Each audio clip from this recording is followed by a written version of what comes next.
Muchas gracias por el privilegio de compartir con ustedes mi razón en Cristo. Y esta es una historia que da cuenta de que mi vida ha sido un desastre. Y un desastre reiterado. Y por eso es que he querido llamarla resiliencia ante la adversidad o cómo ser feliz y dar gracias pese a que tu vida ha sido un desastre. Esta historia es una historia de resiliencia. Y resiliencia se entiende como la capacidad de recuperarse rápidamente ante adversidades. Viene de residumbre. Viene del latín resiliere, que significa volver atrás o replegarse. Muchos estudios indican que el factor primario en la resiliencia es contar con relaciones de afecto y apoyo dentro y fuera de la familia. Relaciones que crean amor y confianza, proveen modelos de rol, incentivan y afirman la capacidad de resiliencia de las personas. Esta es una de las definiciones que más me gusta a mí, porque habla del sentido de comunidad, de que la única manera de poder levantarnos después de un desastre es precisamente viviendo en comunidad. Y esto empieza hace 25 años, cuando conozco a una mujer maravillosa, Alejandra Méndez, nos casamos.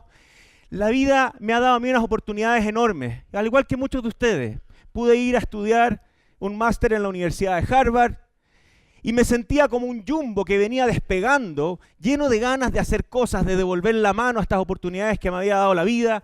Tuve la posibilidad de trabajar en el Medio Oriente, en proyectos de integración en la Franja de Gaza con profesores de la Universidad de Harvard. Todo indicaba que este jumbo estaba pero volando alto y listo para cumplir todos esos sueños y en cierta manera devolver la mano a esas oportunidades que me había dado la vida.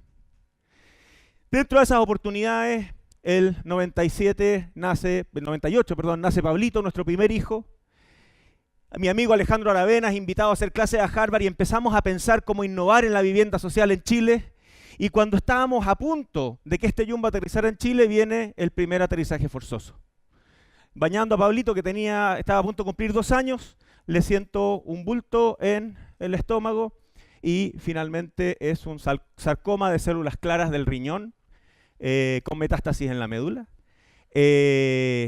Nos cambia completamente el eje de las cosas durante 9 meses. Cirugía, perdió el riñón, radioterapia, quimioterapia, y Pablito la peleó y salió adelante. Y nos dimos cuenta que, pese a esos baches, podíamos ser familia. Volvemos a Chile, tenemos a Max, el año 2003, termino mi doctorado, porque después del máster quedé haciendo el doctorado, y nuevamente este jumbo empezaba a volar alto, con Alejandro Aravena y Andrés Jacobelli. Nos hacemos la pregunta si la arquitectura chilena es tan buena, ¿por qué la vivienda social es tan mala? Y fundamos Elemental, que finalmente comienza a ser uno de los proyectos de mayor innovación en vivienda social en Chile. Hoy en día Alejandro ha perseverado con el proyecto y obtuvo el equivalente al Nobel de Arquitectura el año pasado.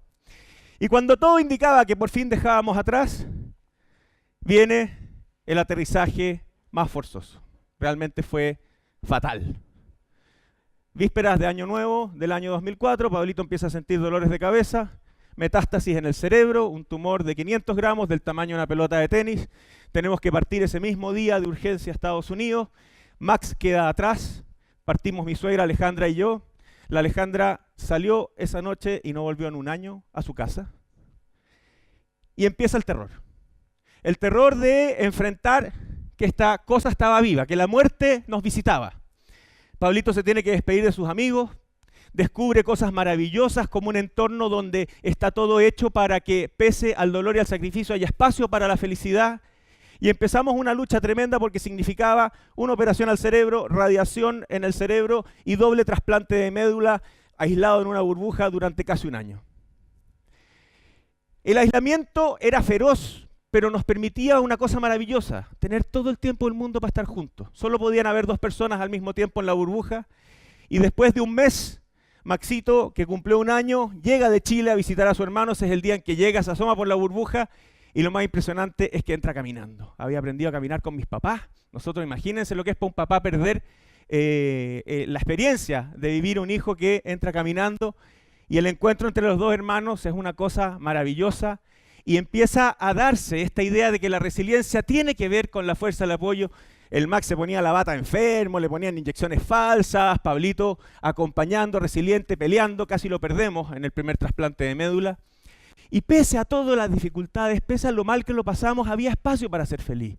Había espacio para imaginarse que efectivamente uno podía vencer a la muerte.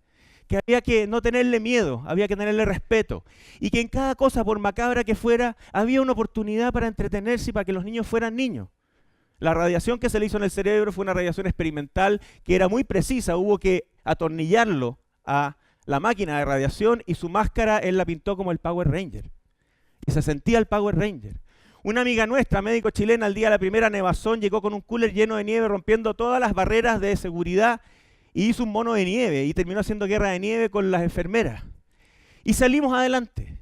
Y Pablito la peleó, y surgió, y volvimos a soñar en ser familia. Y volvimos a Chile. Con Elemental seguimos creciendo y obtuvimos una serie de reconocimientos. Además participé en concursos internacionales con mi amigo Cristiano Undurraga en la capital de Nueva Corea. El Jumbo volaba nuevamente y de repente, ¡puf!, de nuevo. Y ya no lo podíamos creer. Y el año 2006 aparece una mancha en la tiroides. Por suerte no era una nueva metástasis, sino que era una recurrencia del tumor anterior. Y finalmente salimos adelante. ¿Qué aprendimos de Pablito? Nunca bajar los brazos, no entregarse al pesimismo, trabajar, no pensar, focalizarse en sacar adelante la pega, después va a haber tiempo para llorar. Perseverar si se tiene la convicción que vas por el camino correcto y sacar lecciones de cada caída y unidos ante la adversidad y que siempre va a haber espacio para ser feliz. Y fuimos felices y llegó Antonio el 2007 y ahí entonces el Jumbo dice es hora de volver a volar. Y me metí en problemas. ¿Por qué? Porque dada mi experiencia como urbanista, viene el desastre de Chaitén, la presidenta acepta una propuesta, en ese entonces yo estaba en la Universidad Católica, de hacer una fuerza de tarea para decidir si vale la pena reconstruir o relocalizar Chaitén. Y enfrentando el sufrimiento de las familias, entendiendo el tema del arraigo y el riesgo que tenía, miren dónde está Chaitén y dónde estaba el volcán y la posibilidad de que en cualquier momento el volcán colapsara arrasando con todo. Hacemos un análisis y decidimos que la mejor alternativa es relocalizar Chaitén unos pocos kilómetros al norte. Imagínense para un urbanista el sueño de hacer una ciudad ecológica, nueva, desde cero. Era el nirvana. Esta era la maqueta que el Ministerio de Vivienda después desarrolló. Estaban empezando a facilitarse los recursos para que se construyeran las primeras viviendas. Hizo un concurso internacional para el nuevo barrio cívico de Chaitén. Todo brillaba. Salimos en la portada de la revista El Sábado como los cerebros de la nueva Chaitén. Esto era el triunfo del Jumbo. Y también empieza la mala leche y uno entiende que estas cosas son políticas. Y se empieza a empañar un poco el Jumbo, ¿verdad? Con un poco de cenizas porque empiezan los temas políticos. Pero íbamos adelante, íbamos lanzados. Habían pasado 2 años de la erupción, todavía no se construía ni una casa. Hasta que pasa lo que jamás habíamos pensado. El día antes de que la presidenta Bachelet viajaba a Puerto Montt a presentar el plan de Nueva Chaitén para iniciar la construcción, viene el terremoto del 27F que cambia completamente la ecuación. Cambia las prioridades. Chaitén eran 5.000 habitantes y en el terremoto habían millones de chilenos que necesitaban ayuda. Y cambian las prioridades y se decide postergar Chaitén. Y para mí eso fue un fracaso enorme, porque finalmente los chaiteninos vuelven a una ciudad semidestruida y en riesgo. Y sonó el teléfono. Y el presidente electo Piñera me dice, señora Lara, usted estuvo en el Medio Oriente, estuvo en Chaitén, venga a ayudar. Y yo le dije, Ale, ¿qué hacemos? Y la Ale me dice, 1 año. Y estuve 2. La complejidad fue feroz.